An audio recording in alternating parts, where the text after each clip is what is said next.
బీసీల సత్యాగ్రహ దీక్ష కార్యక్రమం జరుగుతూ ఉన్నది. దాన్ని పెద్ద ఎత్తున బీసీ ప్రజలు సబ్బండ వర్గాలందరూ కూడా హాజరై జయప్రదం చేయాలని చెప్పేసి మేము విజ్ఞప్తి చేస్తూ ఉన్నాం. ఇలా బీసీలు లక్షలాదిగా వేలాదిగా కదిలి రావాలని చెప్పేసి మేము విజ్ఞప్తి చేస్తూ ఉన్నాం. చారిత్రకంగా దేశంలో బీసీలు అన్యాయానికి గురైనరు. ఈ బీసీలకి కాంగ్రెస్ పార్టీ ముఖ్యంగా తీరని ద్రోహం చేసింది. నాటి నుంచి నేటి వరకు కాంగ్రెస్ పార్టీ ద్రోహం చేస్తున్న పరిస్థితి కనిపిస్తూ ఉన్నది. ద్వంద్వ వైఖరితోటి ముందుకు వస్తున్న పరిస్థితి కనిపిస్తూ ఉన్నది. ఢిల్లీలో రాహుల్ గాంధీ గారు ఒక మాట, రాష్ట్రంలో హైదరాబాద్లో రేవంత్ రెడ్డి గారు ఒక మాట మాట్లాడుతూ ఉన్నారు. ఢిల్లీలో రాహుల్ గాంధీ గారు కులగణన అనేది ఒకటే ఎజెండా మనది, మాకు కులగణన ఒకటే, మేము కులగణన ద్వారా బీసీలకు ఆదివాసీలకు మరి దళితులను అందరూ కూడా విముక్తి చేస్తామని చెప్పేసి మరి మాట్లాడుతూ ఉన్నారు. కానీ రాష్ట్రంలో మాత్రము మరి కాంగ్రెస్ పార్టీ అధికారంలో ఉన్నది, రేవంత్ రెడ్డి గారు ముఖ్యమంత్రి ఉన్నారు. వారు మాత్రము కులగణనని పక్కన పెట్టి ఇలా స్థానిక సంస్థల ఎన్నికలకు పోవడం కోసము యుద్ధ ప్రాతిపదికన ప్రయత్నం చేస్తూ ఉన్నారు. దీన్ని మేము తీవ్రంగా ఖండిస్తూ ఉన్నాము. మేము అడుగుతా ఉన్నాము, రేవంత్ రెడ్డి గారు మీరే కదా, మీరు ఎన్నికల్లో పోటీస్తున్నటువంటి కామారెడ్డి ప్రాంతంలో అసెంబ్లీ ఎన్నికల సందర్భంగా కామారెడ్డి డిక్లరేషన్ ని మా సిద్ధరామయ్య గారి చేత మీరు ప్రకటింపజేసిండ్రు. ప్రకటించి ఇవాళ 8 నెలలైంది.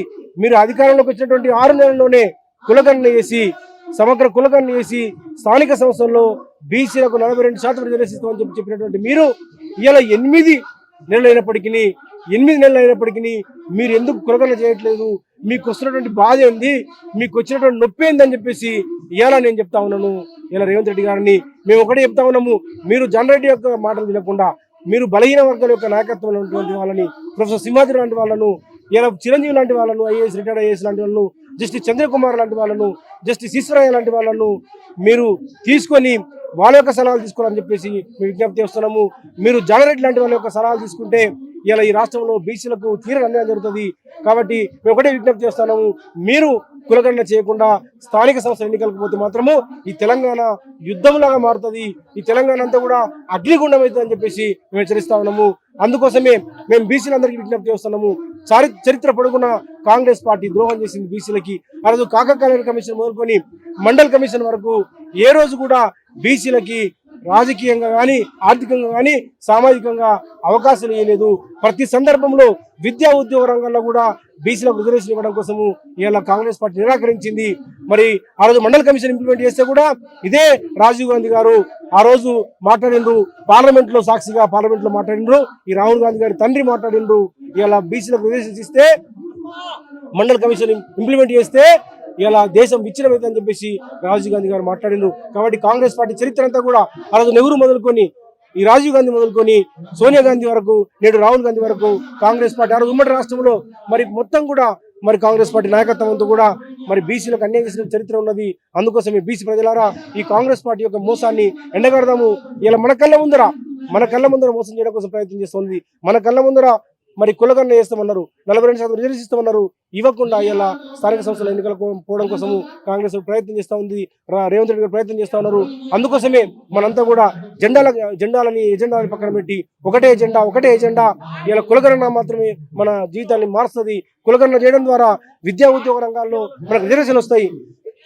ఇలా ఒకటే అడుగుతా ఉన్నాను నేను, ఈ దేశంలో బీసీ కులంలో ఉండడమే మేము చేసిన పాపమా? ఇలా మా దళిత సోదరులకు కానీ, ఆదివాసులకు కానీ ఇలా రాజ్యాంగబద్ధంగా రిజర్వేషన్స్ ఉన్నాయి.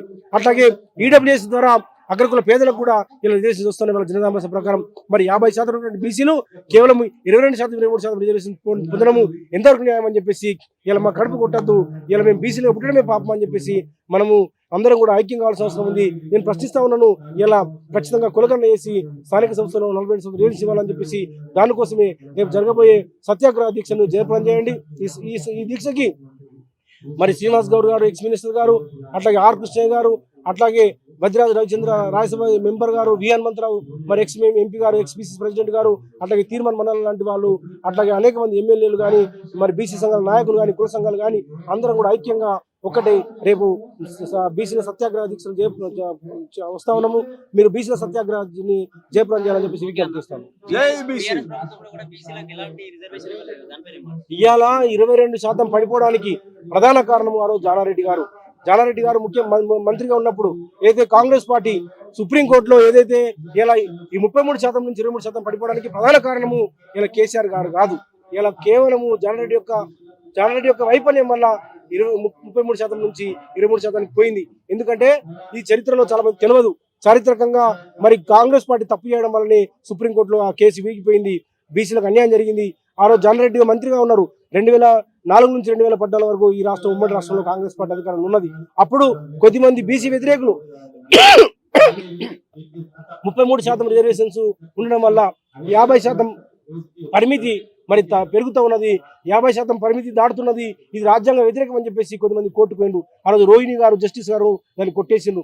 కానీ జానారెడ్డి మిగతా యొక్క ప్రోత్సాహంతో కొద్దిమంది బ్యాక్ డోర్ లో మళ్ళీ హైకోర్టు ట్రిబ్యునల్ ఆశ్రయించిండు. హైకోర్టు ట్రిబ్యునల్ ఆశ్రయించడం వల్ల ఆ రోజు హైకోర్టు ట్రిబ్యునల్ ఏం తీర్పు వచ్చిందంటే, ముఖ్యంగా జానారెడ్డి గారు advocate general CV Mohan Reddy మరి సుదర్శన్ రెడ్డి లాంటి వాళ్ళు సరిగా వాదించకపోవడం వల్ల బీసీలకు మరి రిజర్వేషన్స్ ఉండాలని చెప్పేసి వాదించకపోవడం వల్ల ఆ రోజు హైకోర్టు యొక్క ట్రిబ్యునల్ 50% పరిమితి బీసీలకు తగ్గదు, అంతకంటే పెరగొద్దు అని చెప్పేసి మీరు 50%కి కుదించుకోండి అని చెప్పేసి తీర్పు ఇవ్వడం జరిగింది.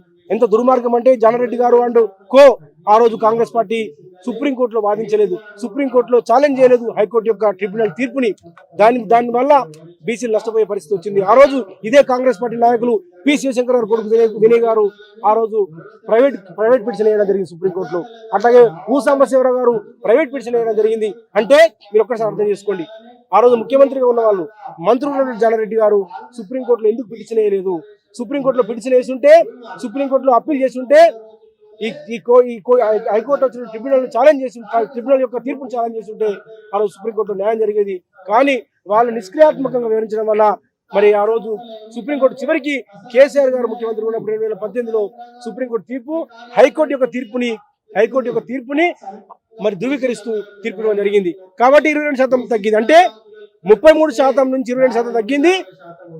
టెక్నికల్ గా కేసీఆర్ గారి కాలంలో కానీ దానికి మొత్తం చరిత్ర అంతా కూడా మోసం చేసినటువంటి పరిస్థితి జానారెడ్డి గారు మరి ఆ రోజు కాంగ్రెస్ పార్టీకి కారణం అని చెప్పేసి నేను ప్రజలకు అర్థం చేసి చెప్పాల్సిన అవసరం ఉంది. అందుకోసమే ఇలా అదే ముఖ్యమంత్రి ఇలా జానారెడ్డి గారి యొక్క సలహాలు మాత్రమే తీసుకొని ఇలా కులగణన చేయడం కోసం, లోకల్ బాడీస్ రిజర్వేషన్ తీసుకోవడం కోసం ప్రయత్నం చేస్తామని చెప్పడం అంటే సచివాలయంలో చెప్పిరు అంటే అర్థమైంది మళ్ళీ బీసీలు మోసం చేయడం కోసం ప్రయత్నం చేస్తున్నారు. అందుకోసమే ఇలా కాంగ్రెస్ పార్టీ చరిత్ర అంతా కూడా మోసపూరిత చెప్తా ఉన్నాం.